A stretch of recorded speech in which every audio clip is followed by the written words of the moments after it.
Forum des solutions et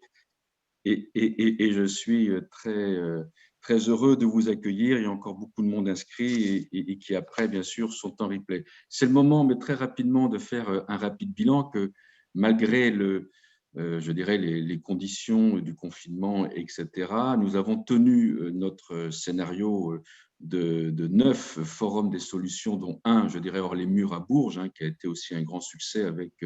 la présence de la ministre de la Cohésion des Territoires et du président Tony Estanguet, président d'organisation du COJO.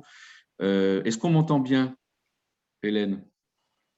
Oui, très bien, on vous entend. Ah voilà, non, parce qu'il y a plein de choses qui se mettent en même temps sur l'écran, donc voilà, donc je ne sais pas ce qui se passe. Voilà, mais ça a l'air d'être mieux. Un rapide bilan, c'est donc 9 séances, dont une à Bourges, 2000 personnes inscrites, sans compter bien sûr tous ceux qui après remettent en replay les forums, 27 opérations exemplaires, opérations locales présentées, sans compter celles d'aujourd'hui, avec à la fois des villes Action Cœur de Ville, mais aussi des villes PVD, Petites Villes de Demain, qui ont rejoint les forums, notamment grâce aux ORT, et à chaque fois, bien sûr, des présentations extrêmement intéressantes.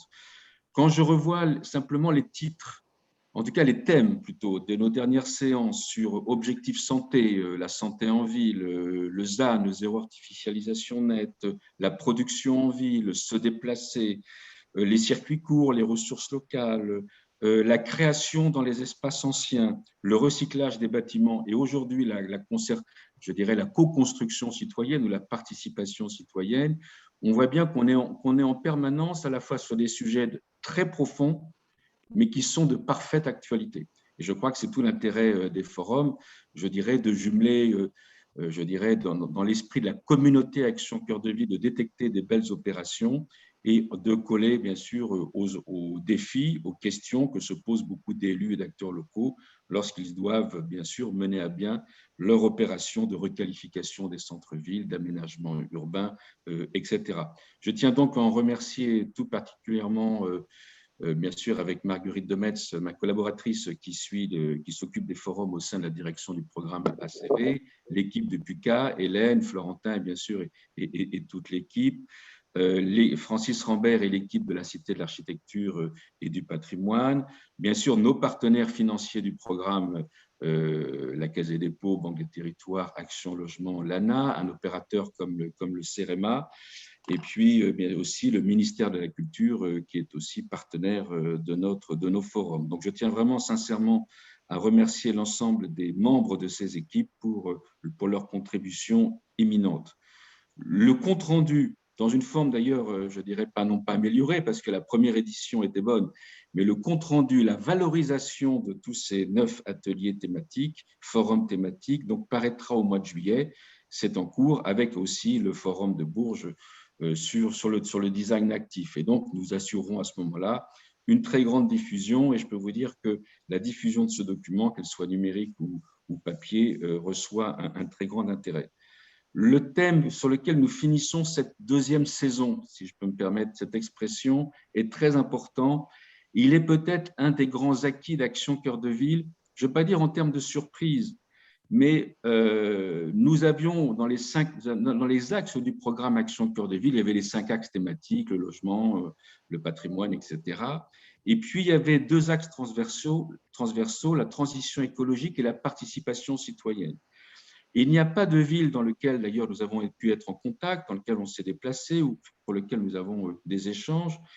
qui ne nous ont pas témoigné d'une manière ou d'une autre, d'abord du fort intérêt des citoyens sur leurs projets qui touchent le centre-ville, et pas uniquement les habitants du centre-ville, même si c'est bien sûr très important, et puis le fait qu'ils ont découvert à ce moment-là énormément de ressources, de potentiel pour à la fois l'information, la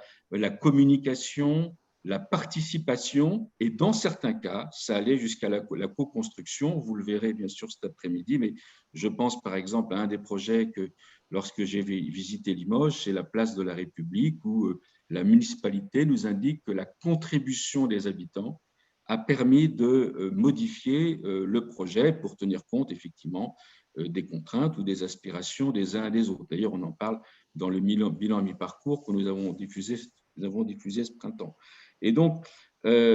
pareil, et il n'y a pas forcément partout, mais dans la plupart des endroits, il y a des maisons du projet Action Cœur de Ville. Et je crois qu'il est très important, et les édiles locaux l'ont bien senti, qu'il y avait un souhait d'information et de pouvoir, parce que souvent des projets de réaménagement des centres-villes sont à la fois des projets de long terme, et tout ne peut pas se réaliser du jour au lendemain. Mais on comprend les objectifs, la cohérence, éventuellement aussi donner son point de vue, et pouvoir se situer dans cette grande stratégie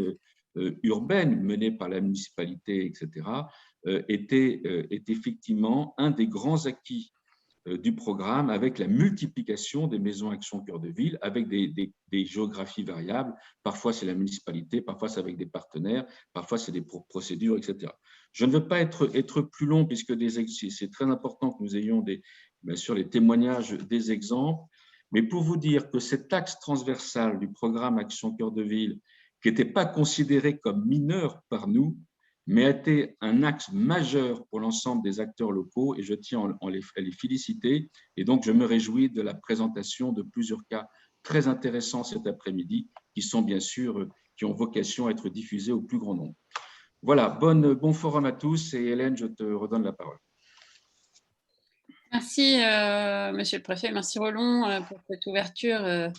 tout en enthousiasme. Et on a effectivement beaucoup de plaisir à recevoir aujourd'hui les porteurs de projets, les représentants élus de plusieurs villes du programme Action Cœur de Ville et d'une ville, petite ville de demain d'ailleurs, pour nous présenter leurs expériences de participation citoyenne, de concertation, voire de facilitation des initiatives qui peuvent être issues elles-mêmes de particuliers et qui sont par la suite reprises, renforcées par les collectivités. C'est vraiment l'objet de cette réunion de cet après-midi. Je trouve que